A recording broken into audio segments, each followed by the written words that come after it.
Таластык депутаттар министрден кечирим суроосун талап кылышты. Талас облусунан шайланып келген депутаттар Марат Мураталиев жана Руслан Жакышевтар Аканет министр Алымкадыр Бейшеналиевди жогорку кеңешке келип, ыйык трибунадан таластыктар аферист деген сөзү үчүн жооп беришин, ким аферист экенин далилдеп беришин жана таластыктардан кечирим суроосун талап кылышты. Депутаттарга Талас облусунун аксакалдары жана жаштары кайрылганын, бир тобу бул жакта экенин кошумчалашты. Булак чекиткейжи.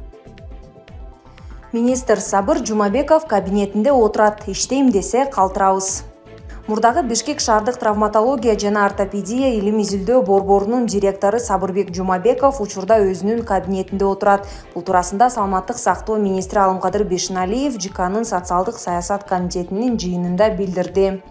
Жаңы директорга эгер Сабырбек Артисбекович кафедра башчысы болуп иштөөнү кааласа, кабинетинде калтыр дедик. Себеби ал кыргыз элине эле эмес, башка элге да көрүнүп калган академик, деди министр. Ошондой эле ал оорукана маселеси боюнча Жумабеков менен 1 жылдан бери сүйлөшүп, кепке келтире албаганын белгиледи. Сабырбек Артисбекович, сиздин атагыңыз чыккан, балдарды кыйнабай ушул оорукананы бир мыйзамдаштырып алыңызчы деп айтып келгем. Акыркы уруштардын астында дагы 2-3 жолу жолуктук. Өзүң деле ойлонуп көрчү, сени директор кылып ким койду дегем. Дагы деле сүйлөшүүгө даярмын, мен эч кимден качпайм. Жаңы келген директор бул ооруканада 14 жыл иштептир, абдан тажрыйбалуу экен. Ал жерден бөлүм башчылардын баарынан кимиңер башкара аласыңар деп сурасам, мындай учурда сөзүбүз Сабырбек Артисбековичке өтпөйт деп сырттан алып келүүнү сунушташты, деди Бейшеналиев. Мындан улам Токмок аймактык ооруканасында иштеп жаткан Дамир Дүйшөнөвдү дайындаганын билдирди. Министрдин айтымында ал Жумабеков менен мамилеси жакшы экенин, аны менен сүйлөшүп ишти алып кетерине ишендирген. Ошондон кийин Бейшеналиев Дүйшөнөвдү президент Садыр Жапаровго жолуктурганын белгиледи.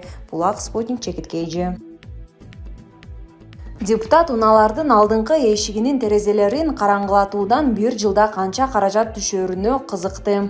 Депутат Айбек Осмонов унаалардын алдыңкы эшигинин терезелерин караңгылатуудан 1 жылда канча каражат түшөрүнө кызыкты. Бул тууралуу ал бүгүн 9 февралда жогорку кеңештин жыйынында билдирди. Анда жол кыймылынын маселелери боюнча айрым мыйзам актыларына өзгөртүүлөрдү киргизүү жөнүндөгү мыйзам долбоору биринчи окууда каралды.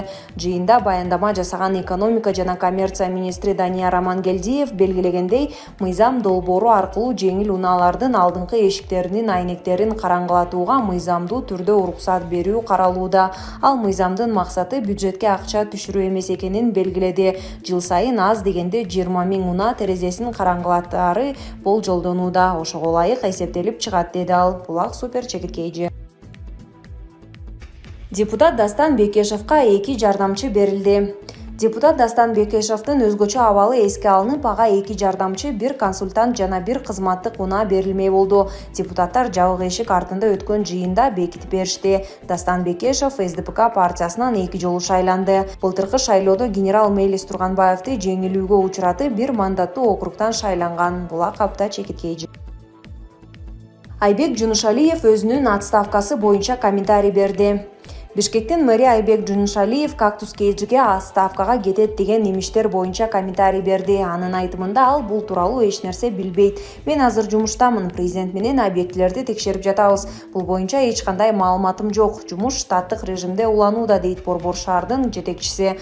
Ал аны менен отставкага боюнча эч ким сүйлөшпөгөнүн белгиледи. Эске салсак, Жунушалиев 2021 жылдын августунда мэрдин милдетин аткаруучу болуп дайындалган. Ошол кезде мэрдин милдетин аткарып жүргөн Айбек Сарыбашевдин ордуна келген. Сарыбашев болгону 10 күн Бишкек мэринин милдет аткаруучусу болуп, кийин отставкага кетип калган. Бул кадамын себептерим бар деп түшүндүргөн.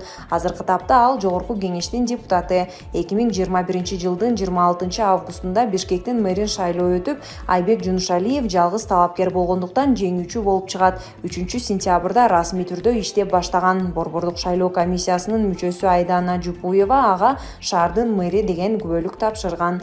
Булак Арыва чекиткейжи. Зулушев, Мадумаров кол койгон протокол боюнча юридикалык баа берилет. Башкы прокуратура кыргыз-тажик чек арасына тиешелүү протокол боюнча суракка чакырылгандарга юридикалык баа берүү алдында турат. Бул тууралуу бүгүн 9 февралда өткөн маалымат жыйында башкы прокурор Курманкул Зулушев билдирди. 2009 жылдагы кыргыз-тажик чек арасына тиешелүү протокол боюнча бир гана Адахан Мадумаров эмес, башкалар дагы күбө катары чакырылып жатат. Бүгүнкү күндө баары суралып юридикалык баа берүү алдында турабыз, деди Зулушев. Эске салсак, жогорку кеңештеги Бүтүн Кыргызстан фракциясынын лидери депутат Адахан Мадумаров буга чейин аталган протокол боюнча прокуратурада бир нече жолу сурак берип чыккан. Мадумаров 2009 жылы Коопсуздук кеңешинин катчысы болуп иштеп турганда кол койгон кыргыз-тажик чек арасы тууралуу протоколго байланыштуу 14 январдан тарта күбө катары сурала баштаган. Саясатчы 2009 жылы Ош-Баткен-Исфана жолун оңдоого жана көпүрө куруу үчүн 275 метр узундуктагы 5 гектар жерди тажик тараптан 49 жылдык мөөнөткө ижарага алуу боюнча протоколго кол койгон. Ошол кезде Мадумаров Кыргызстандын Коопсуздук кеңешинин катчысы болчу. Булак говорит Чекит ТВ. Орусия 120 миңден ашык тажикстандыкка мунапыс берди. Орусияда 120 миңден ашуун тажик мигранты мунапыска илинди. Бул тууралуу 9 февралда өткөн маалымат жыйынында Тажикстандын эмгек, миграция жана калкты иш менен камсыздоо министри Ширин Амонзода билдирди. Ал мигранттар кандай мыйзам бузууларга барганын так түшүндүргөн жок. Буга чейин тажик бийлиги 230 миңден ашуун тажикстандыктын Орусияга кирүүсүнө тыюу салынганын кабарлаган. Былтыр октябрь айында Орусиянын мигранттар федерациясынын башчысы Вадим Коженов соттун чечими менен өлкөдөн депортацияланган чет өлкөлүктөр үчүн мунапыс мыйзамы иштебей турганын айткан.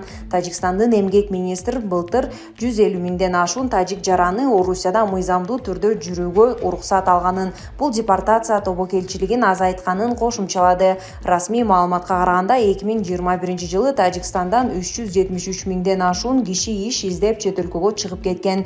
Бирок бул маалымат орустардыкынан айырмаланып турат. Орусия өлкөдө 1 миллиондон ашуун тажик мигранты бар экенин ырастоодо. Булак Назар Ньюс, Чекит.орг. Орусиянын согуштук кемелери Кара деңизге бет алды. Орусия 6 согуш кемеси машыгууга катышуу үчүн жер ортолук деңизинен Кара деңизге бет алганын билдирди. Бул маалымат Орусия Украинага кол салышы мүмкүн деген кооптону күчөп, чыңалуу басаңдабай жаткан чакта тарады. 8 февралда Орусиянын коргоо министрлиги кемелер Босфор кысыгынан пландалгандай өткөнүн маалымдады. Түрк деңиз аскерлериндеги булактар орус кемелери өлкөнүн аймагынан 8-9 февралда сүзүп өтөөрүн билдиришти.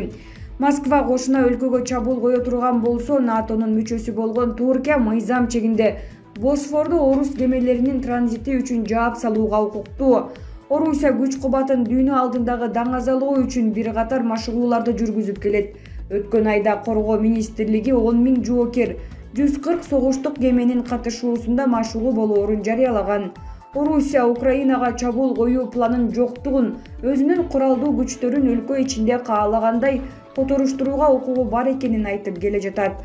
Ошол эле маалда Украина менен чек арага жакын жерден аскерлерин алып кетүү үчүн батыштан кепилдик талап кылууда. Булак 3W Чекит, Азаттык, Чекит.орг.